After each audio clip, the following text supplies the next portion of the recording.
Hello everyone and welcome to the Deeply Renegade podcast. My name is Molly, also known as the Deeply Renegade, and I'd like to welcome you guys to episode 268.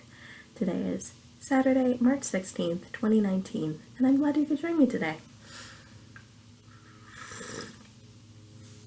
It's been a fairly chill day today, which has been good, and then I'll be going out to dinner pretty soon with some friends, so we're going on an adventure, so that'll be fun. But I figured I would record quickly now to reduce distractions. So, I had my coffee, the water's turned off in the house, I have re-ascertained the location of the hand sanitizer, so it shouldn't be too crazy.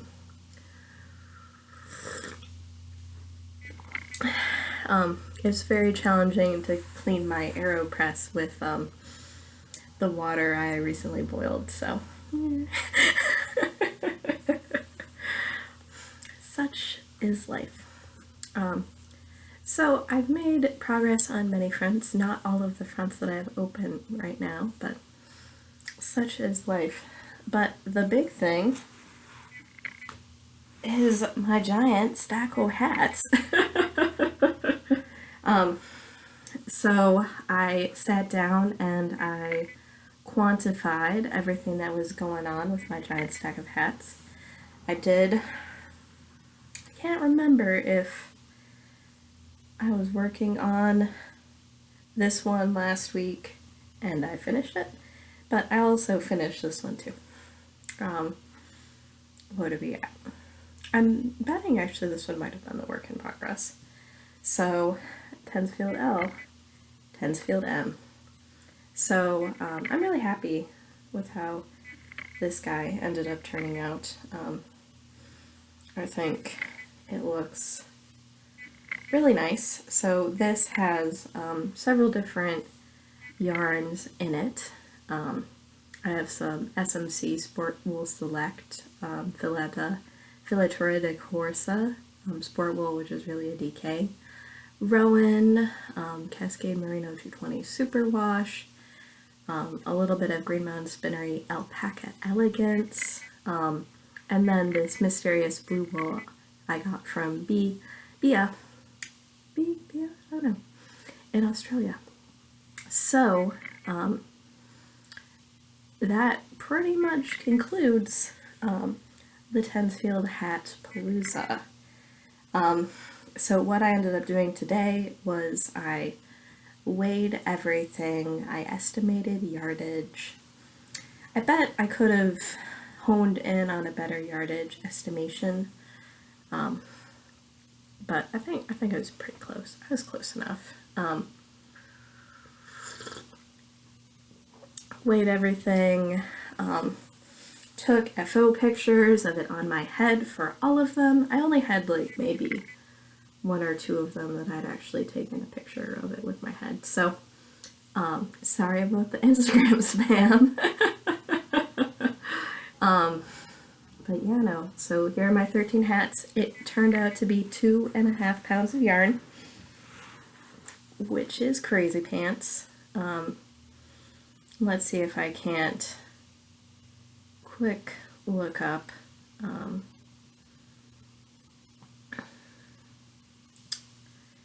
Yeah, here we go. And it was 3,253.8 yards. And luckily, which is just insane. So it's more than a kilo of hat that I'll be donating to the Scary Planet Center at SSK.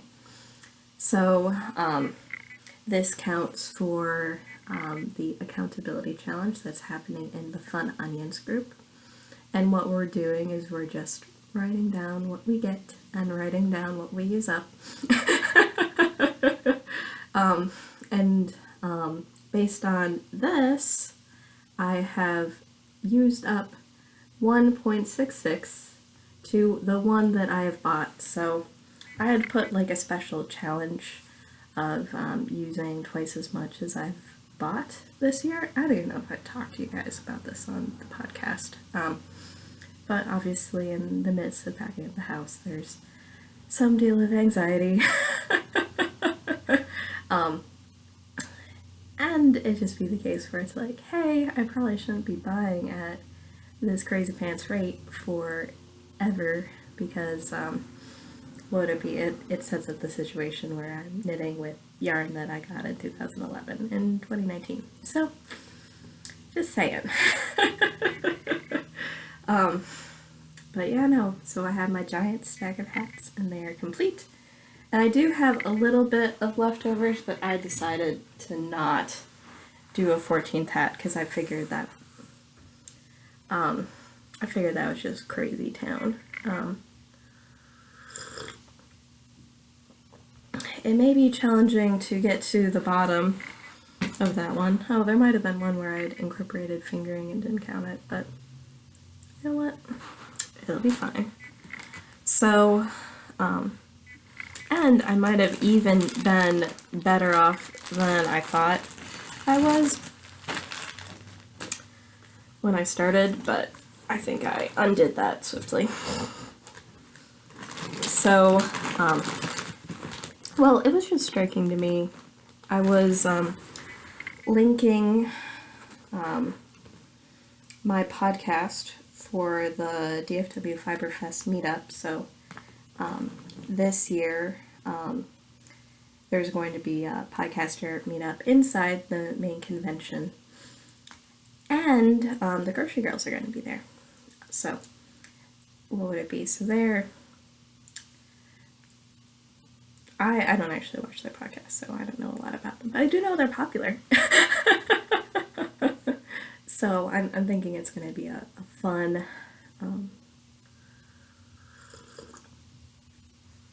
podcaster meetup this year.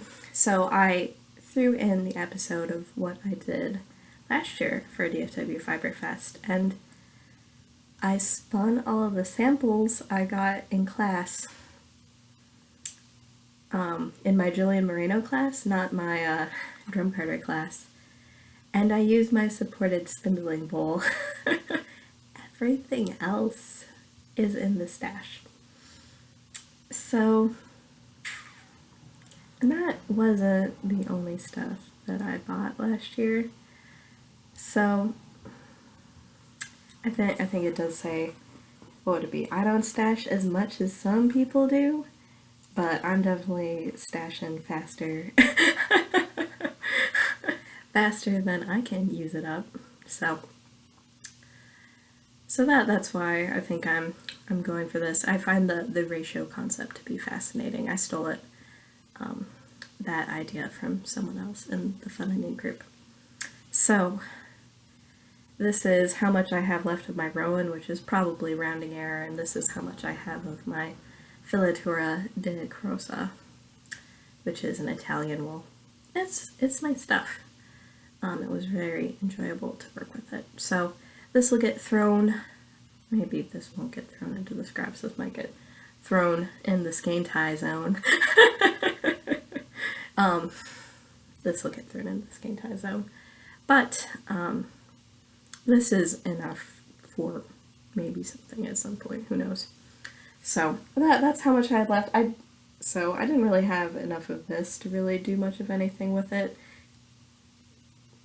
And I really wasn't sure about how much of this I even wanted to use up, but everything else that I've shown you so far is completely exhausted. So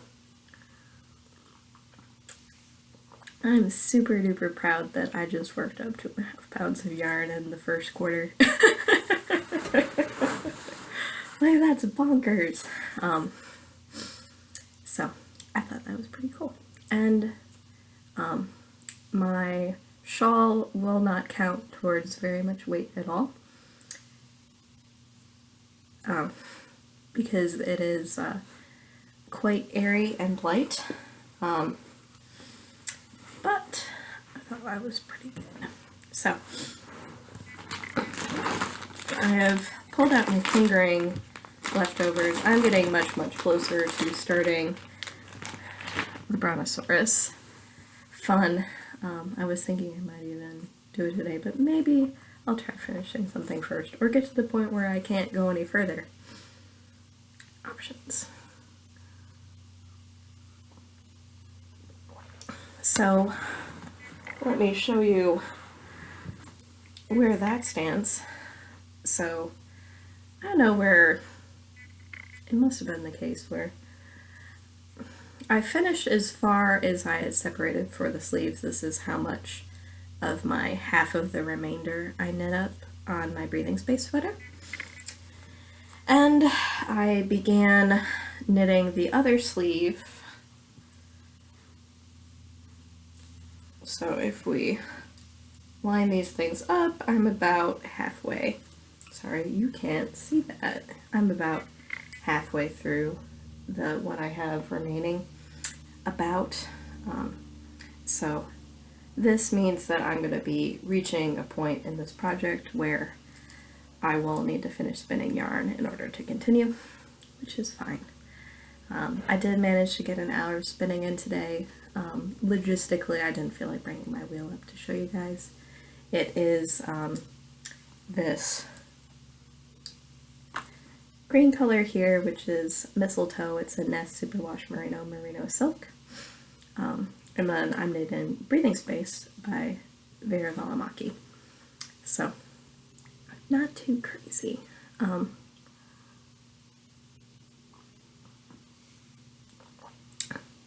It is quite gorgeous. I'm going to be excited to see the back side of it and finally get to wear it, but I need to finish making yarn. So I made good progress. I made good progress on the other sleeve, so I'm going to get this to the point where I can't go any further and call that good.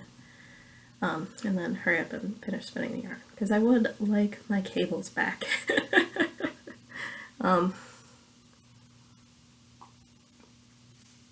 I definitely had a moment where I'm like, I'm out of yarn, I don't know what to do. And I had kept the lifeline in, and I think I'm still wise in keeping the lifeline in, because I could have stolen the lifeline to act as the holder for this end. But I think it'll be okay. And then I took the needle that I'm using on that side and swapped it over here. So it shouldn't be too crazy. It does seem like I have a small enough amount of remaining knitting that it may be dangerous to take this as the only carry around project. So, but who knows? So it's coming along. And then I also maybe need to assess whether or not I have the sleeves the right size. So that would be something that would be holding me back. And then this is how much of the combo spin yarn I have left, which is Noel and Yule. And then this is my little walnut of remaining green, the mistletoe. So I'm pulling the other sleeve from the other end, and at some point I'll figure out what to do from there. This I'm leaving this side attached to the sweater in case I need to knit stripies longer. I'm leaving that option open, because now that I'm not yarn constrained, I can have a little bit more freedom with what I do. I didn't try it on to see where it landed when I swapped over. That may have been silly. Though I feel like the sweater will sit a lot better with like both sleeves on. So I may wait until I run out of the other yarn and go from there.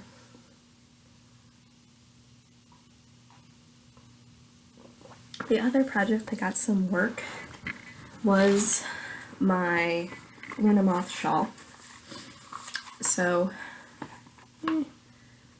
see that blue box there?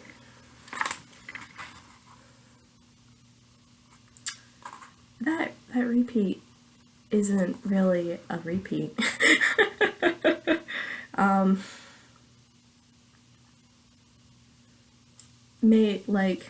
It is 10 stitches and there is a 10 stitch repeat, and you keep doing that on and on and on. But there's something wrong. Like like I was hoping to be less wrong on this, and so I put markers every 10 stitches in order to be less wrong. Oh, here, you might be able to see a little bit better if I do that. Yeah, there we go. So, so I put all these markers in because I wanted to have it be less thought, to make sure that I didn't get off. But if I have to move my markers every row, that means I'm not knitting a repeat, which is confusing to me as an engineer. I should have some sort of conservation.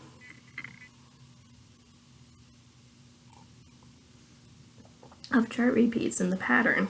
And I think I would even be okay if I had to move my chart repeats in order to make everything work out. And I think it is possible that if you like shimmied the chart over a few, that you might be able to get a self-contained repeat in one part, and maybe you'd be able to get a self-contained repeat in the other. Like if you went with these triple whatever, if you lined it up near the triple decreases, then you'd be able to contain everything. And then your chart wouldn't be shifting stitches in the row. It worked out for both sides. I didn't have any problems with my counts without any of the markers. I get the impression that this repeat was not, like, the repeat box that the designer chose wasn't test knit. So the pattern works, but the repeat box isn't a good place to put markers, apparently.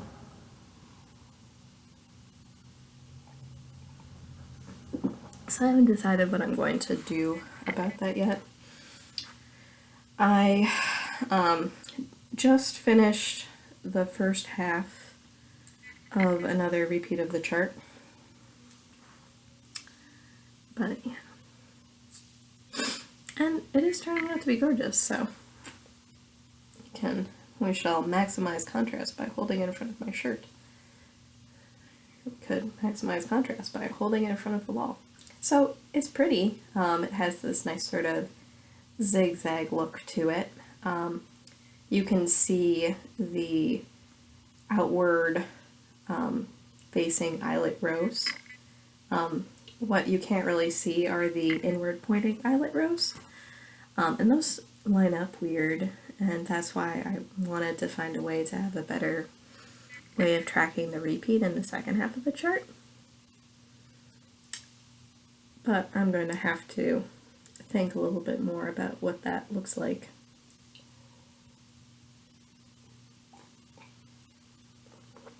Because I think what's going on is that because there are triple decreases or whatever, 3-stitch decreases, and then double eyelets, that the chart doesn't stack as nicely as one would like. So it's not too bad when you create a stitch and then right next to it you decrease the stitch away. So then you have your wide one and then your narrow one. But when you're taking it 3 down into 1 and then taking 1 stitch and turning or whatever and then having 1 stitch turn into 3, it doesn't line up in the boxes very well anymore. So that's my suspicion right now. So that means that this blue box here would have to slant to match what was going on, or it would have to slant in order to better capture what was going on in the chart in the first place.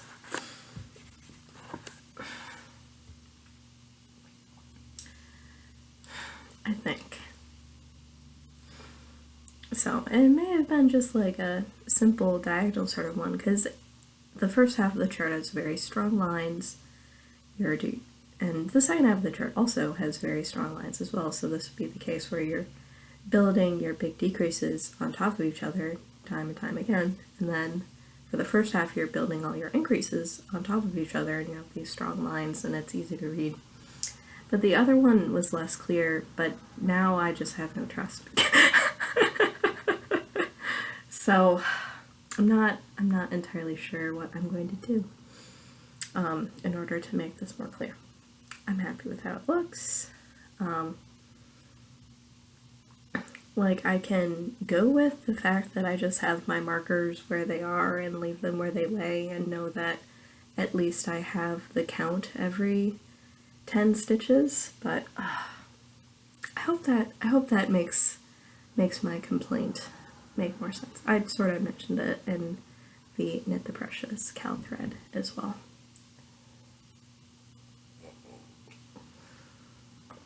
So, not too crazy. The problem is that this is fairly intense knitting, and you might be able to actually see right here. I did end up making a mistake, and I just fudged it to make it work.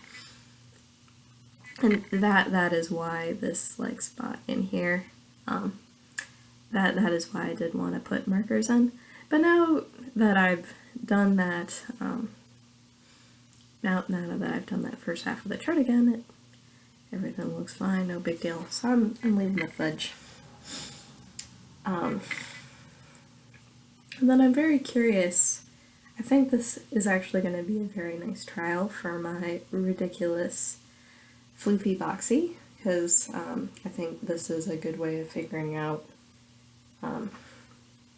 if I'm okay with the mohair silk. Every so often I get like this very interesting feeling while I'm working with it, and I don't know if that is the stainless steel or the fluff. Like, let me...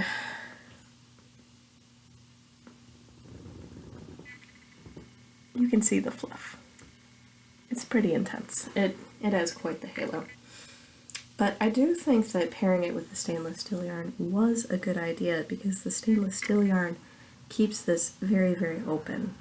What I find fascinating is knitting lace with this stainless steel yarn. Like I'll be interested to see how the blocking changes it. But right now, like, this looks pretty fantabulous unblocked, because the stainless steel loop is holding the eyelets open and the mid stitches open, and it's really cool. So that is the story there. This is a project where I really wish I had my enough cables, because I would really like to be able to be knitting with my Shaolu red lace tips, and I'm knitting with a Haya instead. This is actually, this needle here is the first metal needle I ever owned. US size 6. So, I found that to be interesting. So, I'm still going forward. It's not like it's a big deal. I'm just a little irritated with what's going on there. Like, like, I got this pattern for free because it came with the purchase of yarn. But I'm not sure whether or not I'd recommend paying the $6.50 now, since it doesn't seem like it was properly test knit. You know what I mean? It's not like it's broken, it's that nobody gave the feedback.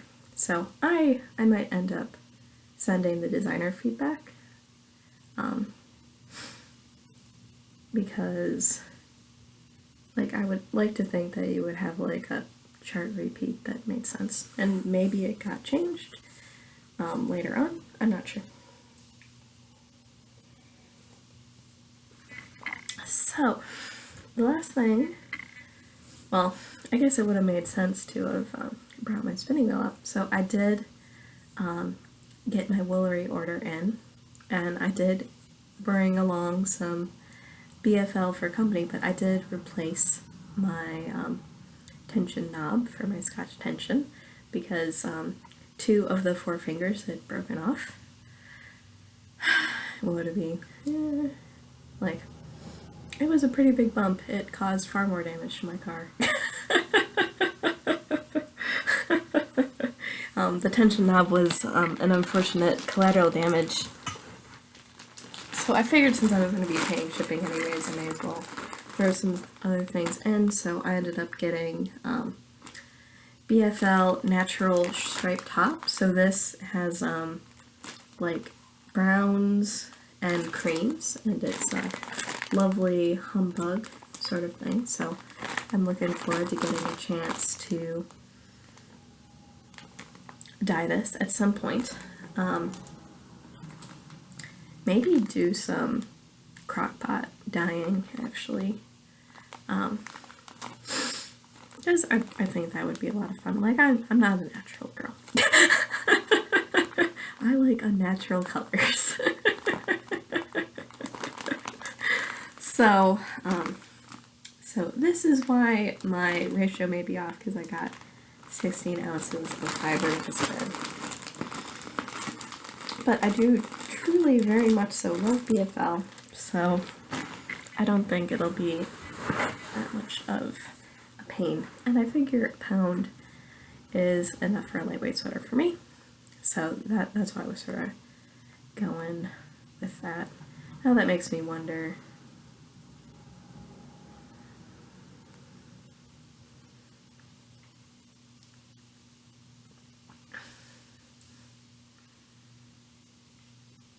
okay, so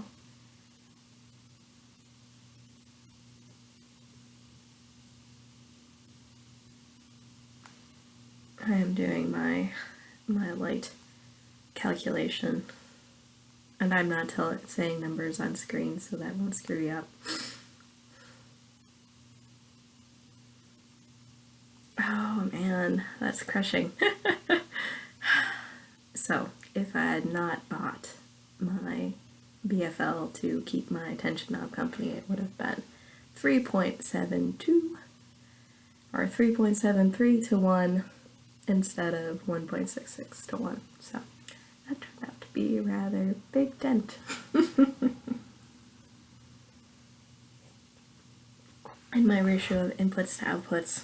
So the goal is 2 to 1, so maybe I should have just gone 8 ounces, who knows. I know 8 ounces is definitely not enough to make a proper garment. I don't know why I'm signing myself up to spin for my sweaters.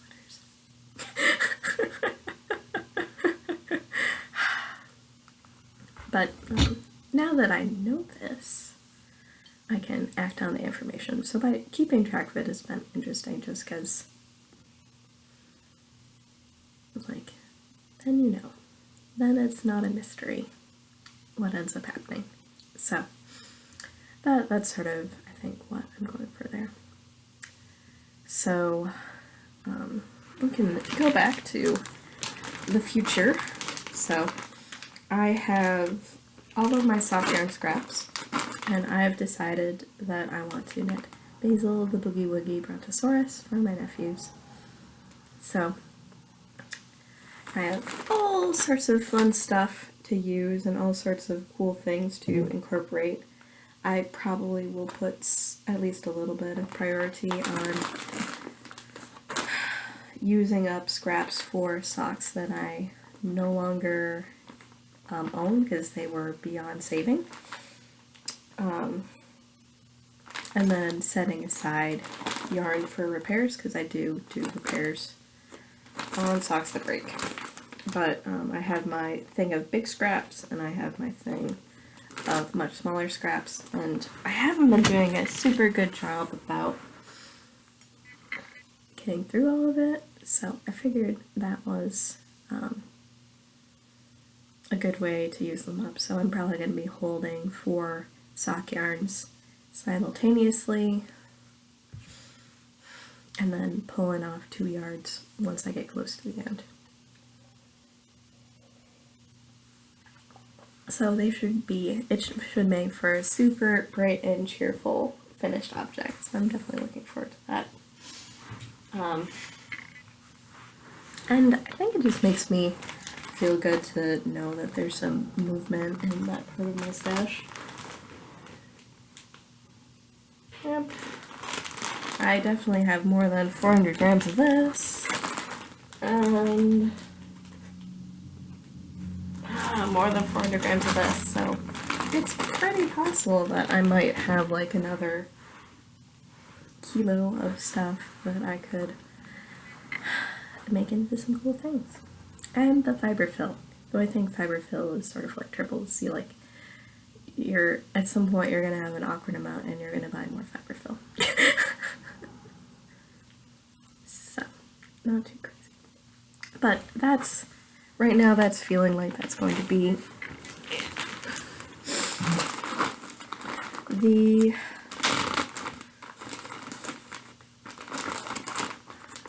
or that appears to be the next effort that I'm looking at, and I probably will start my basils. Excuse me, I probably will start my basils once I reach an impasse on my sweater. And I think it'll be good because a lot of that, excuse me, sock yarn stuff has been lingering for quite some time.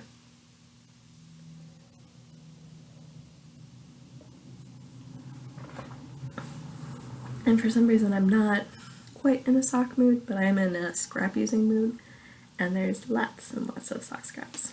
So another thing that I ended up doing was I did do a repair on my sock. Is this even the one I repaired? Oh. So I had noticed these socks are also all sorts of fail. I'm surprised they didn't sustain battle damage earlier. But here. So I did have a thin spot on my toe. So I just cut a little length of yarn and duplicate stitch on the back side, and now these socks will continue to remind me of my foolishness when I did not understand gauge. I always feel a little bit angry about wearing them because like, what was I thinking? I didn't know.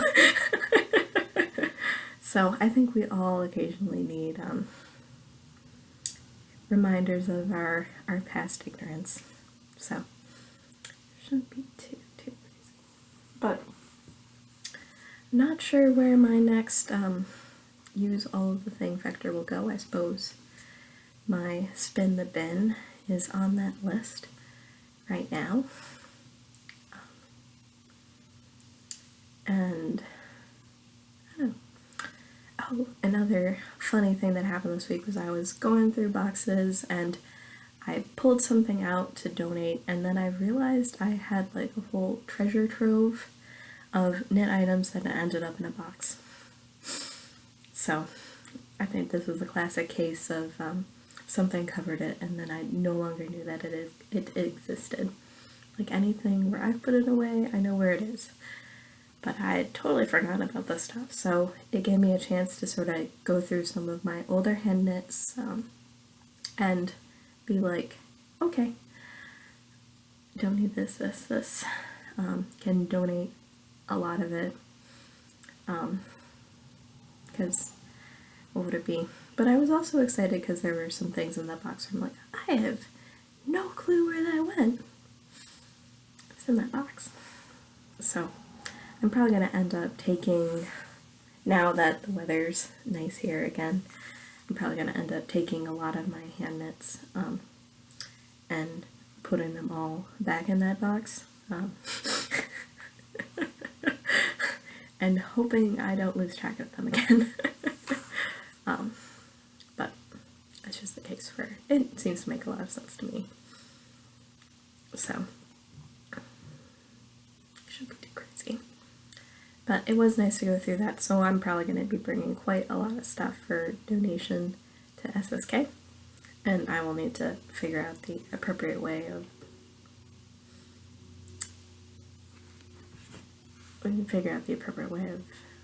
storing it all until that time comes. So that was good to be like, I don't need these accessories anymore. It's okay. So that is the story there. So I should be able to record next week, unless something really weird happens. What would it be? The next few weeks, actually, the Dear Sweet Lovable one will be here, in town, so that'll be nice, and maybe that would be the only thing that would screw things up. But it is looking pretty good. I'll be able to record on my birthday. Yay! Or I'll try to record on my birthday. What's nice is that it's actually on a Saturday, so I don't need to take a day off to not work on my birthday, so I can't complain about that. So I think that's everything for this week. I hope you guys have a lovely week, and I look forward to talking to you guys again soon. Bye, guys.